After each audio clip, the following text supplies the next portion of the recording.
고윤철 기획재정부 장관 후보자님, 한국형 붙인다고 오세훈의 안심소득이 기본소득이 되지는 않습니다. 고윤철 기획재정부 장관 후보자의 한국형 기본소득은 기본소득이 아닙니다. 기본소득에 반대하는 논리와 소신은 그대로 존중하면서 논쟁할 수 있지만 기본소득이 아닌 것을 기본소득이라고 하면 논쟁조차 불가능해집니다. 이재명 국민주권정부의 기본사회 실현을 재정 권한으로 보좌하고 국민을 설득해 나가야 할 장관 후보자가 기본소득이 뭔지부터 오도해서는 안 됩니다.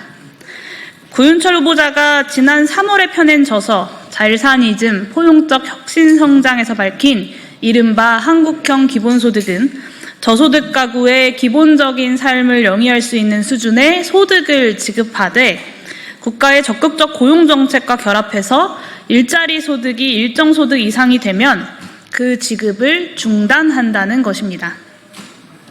우리 사회는 이미 기초생활보장제도를 통해서 중위소득 일정 기준 이하 가구에 생계급여를 지급하고 있고 근로장려금을 통해서 저소득층의 노동시장 유인을 높이고 있습니다. 또한 고용노동부는 직간접 형태의 일자리 권장 프로그램을 실시하고 있습니다. 여기에 급여 수준과 국가의 취업 발전 노력을 살짝 제고하는 것을 빼면 생계급여 플러스 근로장려금 플러스 일자리 프로그램의 조합이 딱 고윤철 후보자의 한국형 기본소득이 되는 것입니다. 그러나 이것은 이름만 기본소득일 뿐 기본소득이 아닙니다. 오히려 이재명 전 경기도지사의 기본소득 정책을 선심성 현금 살포다라고 비난하면서 국민의힘 오세훈 서울시장이 주장해왔던 디딤돌 소득, 구안심소득에 더욱더 가까운 방식입니다. 아시다시피 안심소득은 지금까지 단 한 번도 제대로 된 재정계획도 제출한 바 없는 무책임한 정책이고 약자 선별에 집착해서 복지국가를 더욱더 멀어지게 하는 정책으로 악명을 높여왔습니다. 모든 구성원 개개인들에게 조건 없이 지급한다라고 하는 기본소득의 핵심은 무조건성, 보편성, 그리고 개별성에 있습니다. 이것은 어떤 국민이든 국민들의 기본적인 삶은 국가 공동체가 책임진다라고 하는 기본사회의 철학 그 자체와 맞닿아 있습니다. 그렇기 때문에 이 원칙이 중요한 것입니다. 그러나 고윤철 후보자가 주장하는 근로소득이 일정 수준 이상이면 지급을 중단하겠다라고 하는 조건부 지급 방식은 기본소득의 본질적 요소인 무조건성, 보편성을 명백하게 위반합니다. 가구를 단위로 한다는 점에서 개별성도 위배하고 있습니다. 이재명 대통령은 지난 대선 공약으로 농어촌 수당과 아동 수당 확대를 공약했습니다. 현실적 제약으로 초저출생과 농어촌 인구 소멸 대응 등 사회적 필요가 가장 큰 분야로 제한하기는 했지만 그럼에도 기본사회 실현이라는 목표를 위해서 무조건성과 보편성, 개별성이라고 하는 기본소득의 원칙을 충족하는 방향으로 제안되어 왔습니다. 이재명 대통령은 같은 맥락에서 대선 과정에서 AI 등 첨단 부문 국부펀드 투자를 통한 전국민 이익공유 구상도 밝힌 바가 있습니다. 그런데 경제부처의 수장 후보자가 기본소득의 원칙조차 바로 이해하지 못하고 또 실현하기를 거부한다면 대통령의 기본사회 구상을 어떻게 제대로 보좌할 수 있겠습니까? 한국형 기본소득과 재정의 관계에 대한 구 후보자의 생각에 대해서도 우려가 큽니다. 고윤철 후보자는 해당 저서에서 모든 가구가 일자리를 가져서 기본소득 이상의 소득을 받도록 한다면 국가 지원은 0이 되어서 명실공히 국가가 승자가 될 수 있다라고 주장했습니다.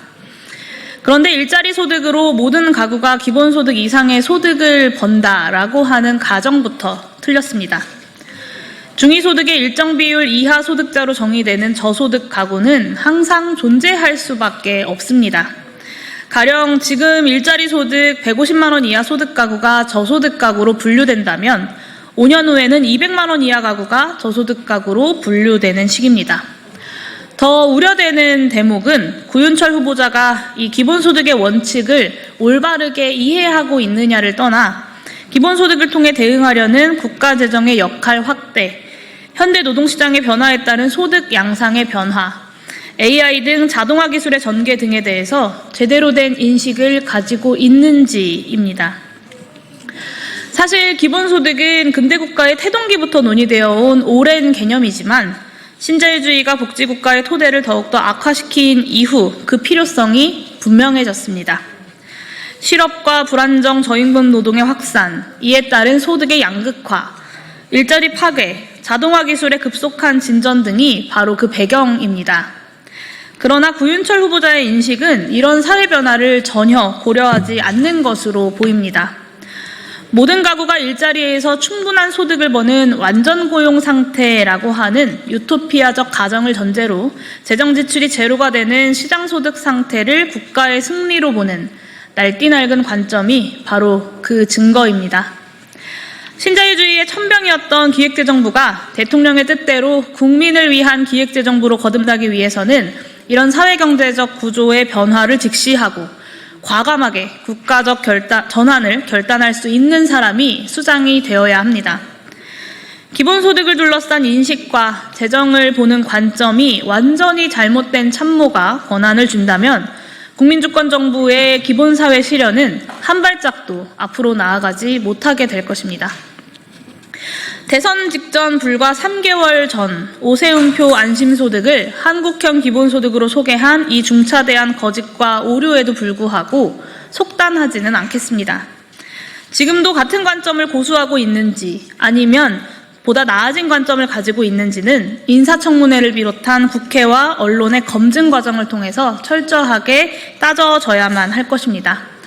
기본소득당은 정책 중심의 인사검증이라고 하는 기준을 바탕으로 구윤철 후보자가 기본소득형 정책 공약과 기본사회 실현을 목표로 삼고 있는 이재명 국민주권정부의 재정을 책임질 참모로서 시대적 과제에 부합하는 자질과 역량을 갖추고 있는지 계속해서 주시하고 국민들 앞에서 낱낱이 검증하기 위해 최선의 노력을 다하겠습니다.